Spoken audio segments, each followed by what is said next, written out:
Hello les amis, j'espère que vous allez bien. Je vous fais une petite vidéo aujourd'hui parce que c'est dimanche, parce que je voulais vous faire un petit coucou et puis on va un petit peu parler de choses qui me viennent comme ça.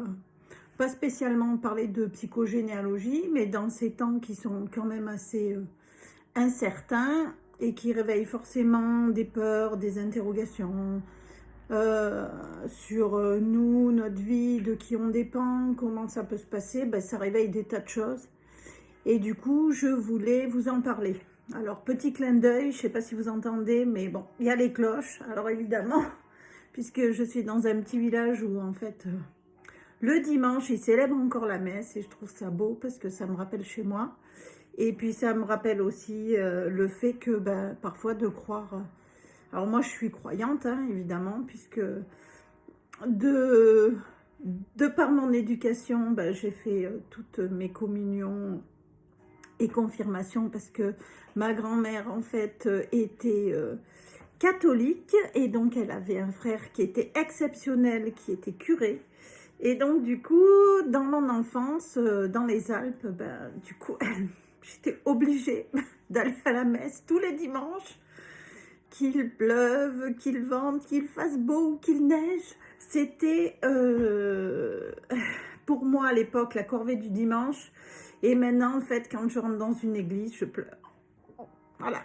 Parce que je suis envahie de tant d'émotions. Je pense que c'est en fait, la religion, c'est surtout envers soi-même et envers son cœur qu'on la pratique. Ça aide des tas de personnes à tenir le coup.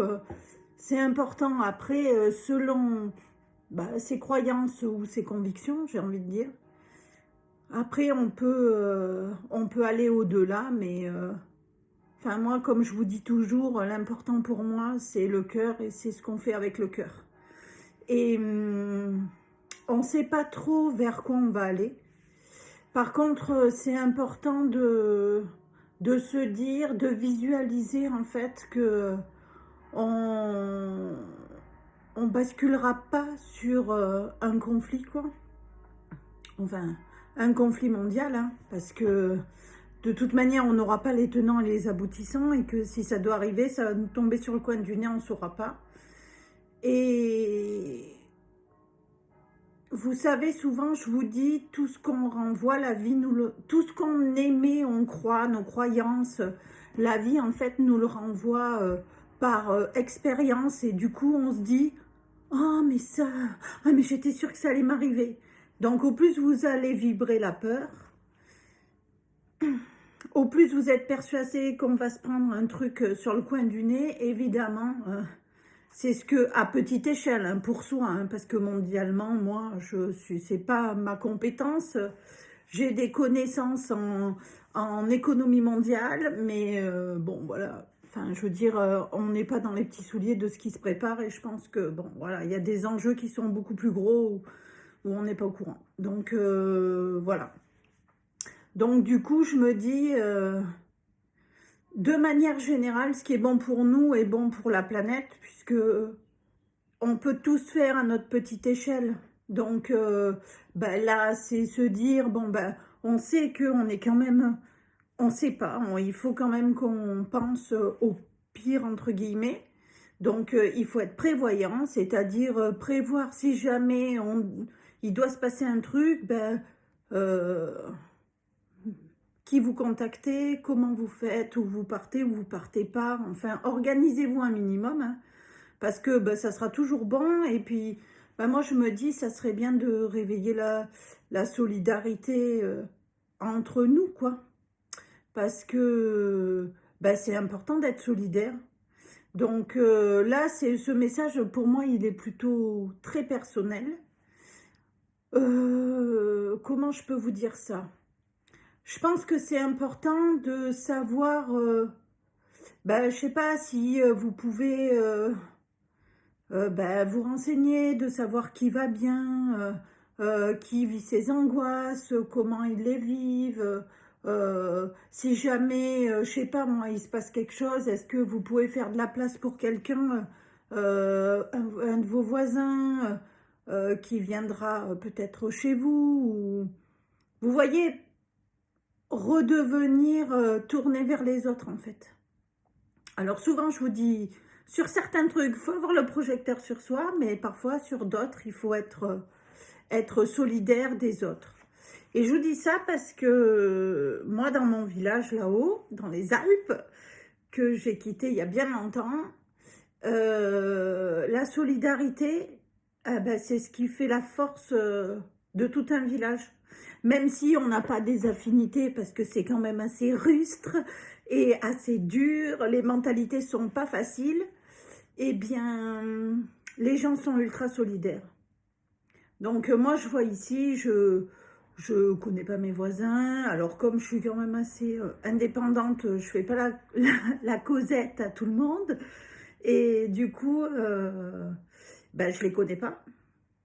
Et que je me dis, ben, moi, si personne m'appelle pour savoir si je suis vivante, ben, je veux dire, ben, on peut pas le savoir. Parce que c'est, enfin voilà quoi, ça c'est la réalité de plein de gens. Alors certes, enfin après c'est mon quotidien, moi ça me pose pas de problème puisque voilà, mais ben, des fois faut y penser, faut regarder ben, un peu au lieu d'être concentré sur sa vie, son nombril, ses obligations, etc., etc., ben, de se dire, ben, tiens, je vais prendre des nouvelles de un tel, est-ce que tout va bien, ou s'il se passe quelque chose, avoir la porte ouverte, ben, c'est pas mal. Parce que moi, je me rends compte, dans la vie et dans ma vie, qu'il y a des gens sur qui j'étais persuadée que je pouvais compter, ben, sur lesquels je réalise aujourd'hui que je pouvais absolument pas compter. Donc, voilà, c'est comme ça. Des fois, on est surpris par certaines personnes parce qu'on ne s'attend pas et on a de l'entraide comme on n'aurait jamais pensé avoir d'inconnus. Et parfois, on se dit, bah, les personnes sur qui on passait un temps soit peu que ça pouvait être possible, bah, ça l'est pas. C'est comme ça. Donc, bah, aujourd'hui, ce message, c'est pour vous dire, bah, voilà, le contexte est compliqué. Évidemment, ça réveille des peurs, mais c'est peut-être le moment aussi d'être solidaire avec son voisin, avec son cercle amical.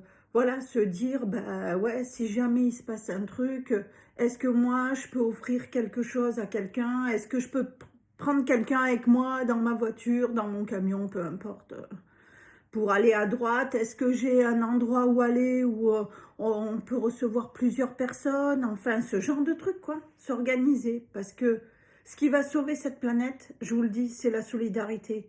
C'est pas la solidarité d'envoyer, par exemple, là, ce qui se passe à l'Ukraine, en Ukraine, évidemment qu'il faut être solidaire, mais c'est chacun selon ses moyens. Voilà, ça dépend de chacun. Chacun fait comme il peut. Par contre, si on ne peut pas être solidaire pour l'Ukraine, on peut peut-être être solidaire pour son voisin, son ami, peu importe, avec ce qu'on a. On n'a peut-être pas tous les mêmes choses, mais c'est quand même important. Après, vous savez ce que j'ai envie de vous dire, il y a la famille, et il y a la famille de cœur aussi, il y a ses amis. Et c'est important aujourd'hui d'être focus sur ça parce que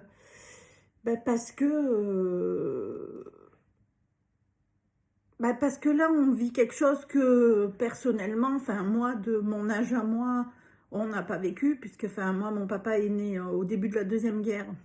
Donc lui, par contre, il a vécu une guerre, oui, parce qu'il s'en rappelait de quand il était tout petit, qu'il allait avec les Italiens, qui étaient à côté de la commune, puisqu'on était très proche de la frontière, en fait.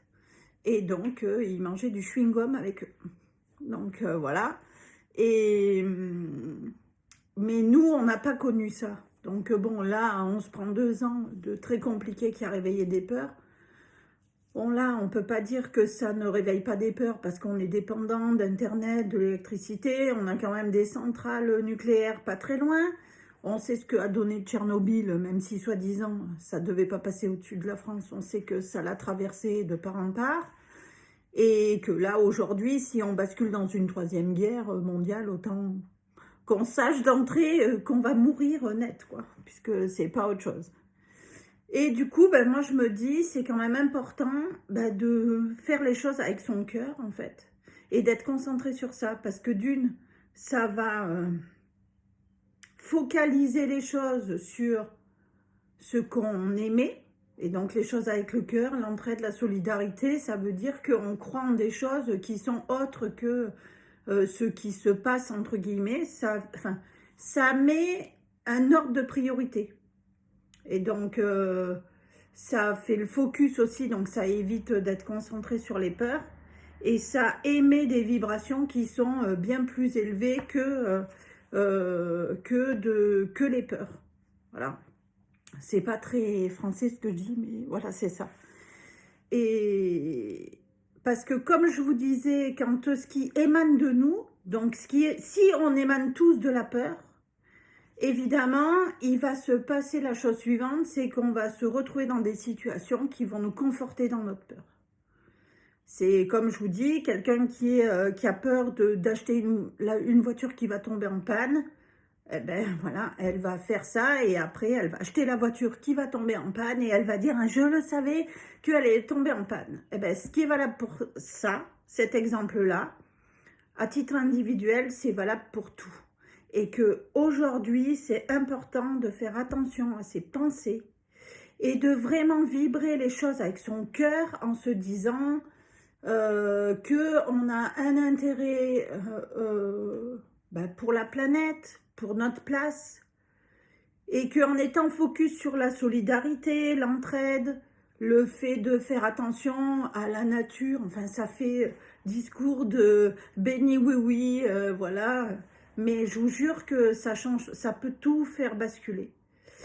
Parce qu'on n'est pas dans les petits souliers des choses et que l'énergie du cœur, en fait, ce qu'on émet au plus haut, dans les plus hautes vibrations, c'est ce qui peut tout renverser. Par exemple, je vais vous donner l'exemple des prières. On a des tas de fois l'exemple que la prière, en fait, ça a maintenu des gens droits dans leur axe, ça a dépassé des choses, ça a fait des guérisons. Mais tout ça, c'est parce que c'est un niveau de vibration, c'est pas quelque chose de magique. C'est de la vibration, puisqu'on a aussi des corps énergétiques. Tout ce qui émane de nous est énergie, et qu'à un moment donné, il faut qu'on reste haut dans l'énergie.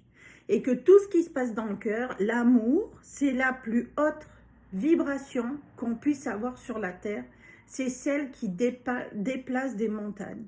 Et que c'est important de rester là-dedans. Alors, moi, je suis quelqu'un de terre à terre. Bon, je suis connectée là-haut parce que je suis ultra intuitive et que je suis extrêmement sensible. Donc, les énergies, ben, je les sens, je les ressens, voilà. Pour tout vous dire, avant que cette guerre éclate, j'ai rêvé qu'il y avait des départs précipités. J'ai rêvé d'un avion, mais voilà, qui était rempli de gens. Et il y avait une extrême urgence. Il y avait besoin de... Enfin, c'était comme s'il fallait vite partir ou il était détourné. Enfin, aujourd'hui, c'est beaucoup moins clair. Mais quand je fais comme ça des rêves, j'en ai pas fait beaucoup. J'en ai fait pour l'avion qui s'est scratché. J'en ai fait aussi pour dans les Alpes. J'en ai fait aussi pour des grosses inondations qu'il y avait eu dans le Var. Et je me sens pas bien, je suis extrêmement angoissée, enfin, c'est vraiment, c'est habité, quoi. Et après, quand j'ai l'information, ça redescend, et là, voilà, c'est ça qui s'est passé en moi. Donc, c'était quelques jours avant, et puis moi, je fais pas de cauchemars, généralement, ça m'arrive pas. Je fais que des beaux rêves, c'est l'avantage. Et donc, quand je sais que je fais un cauchemar, généralement, c'est pas un annonciateur de bonnes choses, quoi. Et donc, tout ça pour vous dire, j'ai perdu mon fil. Mais bon, c'est pas grave. Donc oui, je vous disais, moi, je suis quand même quelqu'un de très intuitive. Et je reste persuadée que on a tout notre pouvoir et un pouvoir bien plus important que ce que l'on croit. Parce que quand on émet avec son cœur, quand on vibre haut, quand on envoie de l'amour, mais pleinement avec son ressenti, on est capable de changer des situations. Alors ça fait barrer comme discours parce que, bon, ça fait un peu... elle est un peu cintrée, elle est complètement starbée, mais pas du tout. Puisque bah, je fais du Reiki, donc je sais comment fonctionnent les énergies. Euh, je sais que tout est vibration, et je vais vous donner l'exemple le plus basique, c'est un micro-ondes. Il envoie des ondes, et c'est ça qui fait monter la température. Donc si ça c'est valable pour un micro-ondes, c'est valable pour tout. Quand vous faites le test et que par exemple vous rapprochez vos mains sans regarder, à un moment donné vous allez sentir un coussin. Ben, ça c'est de l'énergie, c'est pas juste les mains qui se rapprochent. Enfin, tout est énergie, c'est comme ça. Donc, essayez un tant soit peu de vous en rappeler, et moi aussi je m'inclus dedans, parce que moi qui suis hyper flippée des choses, là, comment vous dire que j'ai déjà, dans ma vie, je me dis, les 48 ans que j'ai passés n'étaient pas très sympathiques, pas très sympathiques. Je ne les repasserai pas. Si là, ça se finit avec 2 ans de Covid, où moi je suis une psychopathe des maladies, et avec une guerre, ou voilà, des trucs qui m'angoissent énormément, parce que ben, je me rends compte qu'on est dépendant de plein de trucs, et que moi j'ai beau être un peu bricoleuse à mes heures, indépendante, autonome, etc., eh ben, je ne peux pas être autonome à 300% comme je le voudrais, comme quand on est plusieurs, parce que l'union fait la force. Voilà. Donc, faites les choses, renseignez-vous si les gens vont bien. Dans votre petite tête, prévoyez une place pour quelqu'un si jamais il se passe un truc. Voilà, essayez un temps soit peu. Bah, vous pouvez prier le soir si vous avez envie, mais pas prier Dieu. Enfin, si vous êtes croyant et pratiquant, vous pouvez prier pour votre Dieu, entre guillemets.